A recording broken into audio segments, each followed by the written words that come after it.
Hello, you're watching the Tropics topics of September the 25th, 2018. We still have quite a bit of activity going on right now, even if there isn't any active tropical cyclones. There are some that may eventually regenerate, these two in particular. But first we have Invest 98L off the coast of the Carolinas, which has a 50% chance to develop in the next 2 days as this moves north off the coast of the Outer Banks. The Remnants of Kirk, which actually have a 70% chance of development. This isn't shown in the graphic. This is the previous tropical weather outlook, but it does have a 70% chance to develop in the next 2 days and 5 days as it approaches the Lesser Antilles. And this right in this area right here, which is the remnants of Leslie, which are likely to redevelop, an 80% chance of that happening over the next 5 days in the North Atlantic. Here's a wide shot of the entire basin. You can see here Kirk, down here approaching the Lesser Antilles as an open wave, or maybe open wave / tropical cyclone, kind of hard to tell. 98 off the coast of the Carolinas, and Leslie, which is currently post-tropical but will likely turn subtropical again over the next couple of days. First, let's start off here with Invest 98L. Not very well organized, still pretty broad. Convection so disorganized and beginning to get sheared a little bit. As we can see here, there's some shear over the storm. You can see that here's the little convective blow-up right here is kind of getting sheared off towards the east, and you can see here even more so over North Carolina shooting eastward. There's a lot of wind shear over here, so starting to feel the effects of shear already, and this will continue to increase over the next couple of days. And chances of it developing right now are about 50%. Recon went in there earlier just today, and is currently in there right now as I'm recording the video. Found pretty high pressures at the center and some very weak wind gradients and wind flow. As you can see here, there's even some areas of pretty calm winds within the actual storm, and that's obviously not good for development, because that still means the storm is pretty broad and has a lot of organizing it still needs to do, and it's not going to have a lot of time to do that. But regardless, whether or not this thing does form or not, it's still going to bring some inclement weather conditions to the Outer Banks of North Carolina, as we can see here in the WPC forecast, showing an enhancement of rainfall that's predicted over the next 3 days, and potentially some rainfall totals up to an inch, inch and a half, maybe isolated higher amounts further east you go, depending on how hard the shear goes on it. We'll just have to wait and see on that. But obviously right now any rainfall in the Carolinas is not welcome after Hurricane Florence earlier this month, which dropped record amounts of rainfall within the states. But 98L will be no Florence for these guys. This will just be something for isolated areas of the Outer Banks, and will probably just be a moderate to even light weather event for that area of the country. So that's 98L, and if that does become a tropical depression, it would be the 14th of the season and would gain the name Michael if it does become a tropical storm, which at this point seems unlikely, but we'll just have to wait and see on that. Anyways, this right here is the remnants of Leslie. Leslie formed a couple of days ago as a subtropical entity and just kind of didn't really intensify much at all, and this morning became post-tropical out here over the Atlantic, but it's starting to interact now with this upper trough that's been shown in the models for a while. And these two are going to be interacting together in a very interesting fashion. You can see here in the GFS model, you can see that this little protrusion here in this general trough axis is Leslie, or post-tropical cyclone Leslie, for matter of fact. And we can see here that this trough right here, you can see it's already kind of beginning to cut off a little bit from the main mid-latitude westerly flow. So as you can see here, this is tomorrow, about noon tomorrow, U.S. time.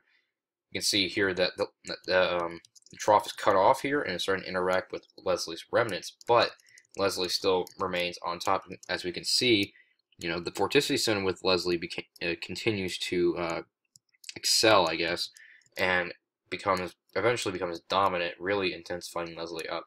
This thing could become a very powerful extratropical cyclone over the next day or so. But then as we get into the end of the week, Thursday, Friday, it will likely start to redevelop subtropical characteristics as this thing really starts to become more dominant. And it could be a lot stronger again because this flow is cutting off. And when you have that happen, and you have this kind of wrap in, you have a lot of baroclinic energy that comes along with it. So as a result, we could see this thing becoming pretty significantly powerful as an extratropical cyclone, and then may kind of steady off once it's likely to become subtropical again. We'll just have to wait and see on that. Although it's still kind of uncertain if this will emerge as with Leslie being the main area of vorticity, or if it will be the other cutoff. We'll just have to wait and see on that.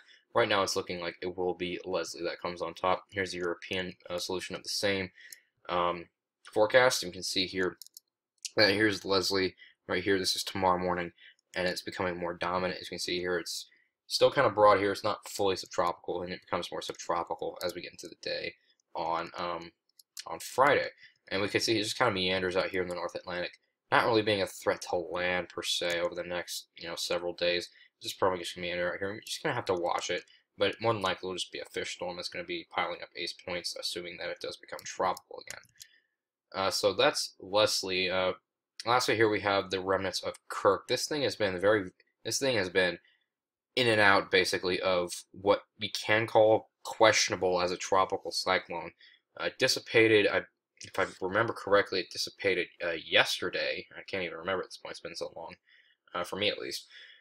It dissipated not too long ago, and ever since dissipation, it hasn't really looked like it's been a fully open wave axis, though it's been very difficult to tell, because for one, scatterometer passes such as this one that came in through this morning have been kind of borderline with it. You can see here that here's the actual storm right here. The trough acts as the pressure center.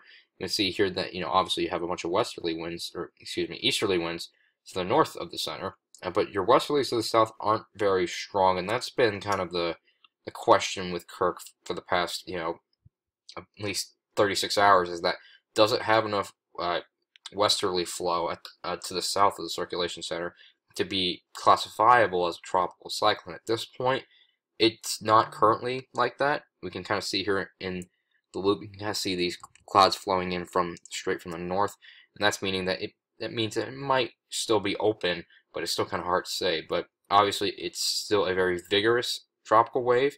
You can see ever since it dissipated, convection has been blossoming all throughout the actual wave axis, and as a result, this thing is not going away anytime soon, and will likely redevelop now, according to the NHC. It will likely redevelop into a tropical depression or storm as it approaches the Lesser Antilles later this week and into the weekend. As we can see here in the GFS model, it shows it very borderline right now. It's showing it a kind of close, but not really right now. But then it does close it up tonight and into tomorrow. That becomes a bona fide tropical storm, intensifies it a little bit as it approaches the Lesser Antilles, passes Barbados to the north, moves in between Martinique and St. Vincent, I believe that is correct. I might be correct on that. I believe that's St. Vincent, and then moves through and then dissipates again in the Caribbean, because shear out here, you can't really see that in the loop. You can kind of see that shear out here is very strong, and this has been what's forecast to kind of pull Kirk down as it approaches the Lesser Antilles, is that this very strong westerly shear over here is going to likely tear it apart, and that is what the GFS model is showing. And we can also see Leslie up here, or what is probably going to be Leslie again, up here in the Northern Atlantic. This is the European solution, showing also a tropical storm forming by by tomorrow morning, and then moving north of Barbados into the Lesser Antilles, we're in Martinique, and then again opening up as it approaches the Caribbean, and it progresses on westward as shear really increases, as I said again. And as we can also see up here, here's Leslie in the northern or central Atlantic. So that's Kirk. And if this does move through the Lesser Antilles, which it will likely do, if it is a tropical cyclone, it likely won't be ridiculously strong. It will just be, tropical storm at most, maybe moderate, possibly strong tropical storm if it can really wind itself up again, but we'll just have to kind of wait and see on that. So that's the Atlantic right now. I mean, we have 3 systems, but there's not really a whole lot to talk about with these 3 in terms of what exactly they're going to be doing over the next couple of days. So yeah, that's it for today at least. I'll have more updates regarding Kirk if this thing does redevelop, and Leslie if this thing does get going again, and potentially in long range becomes a bigger threat to land. But for now, this is it for me today. Thank you for watching, and don't forget to stay weather alert during this time.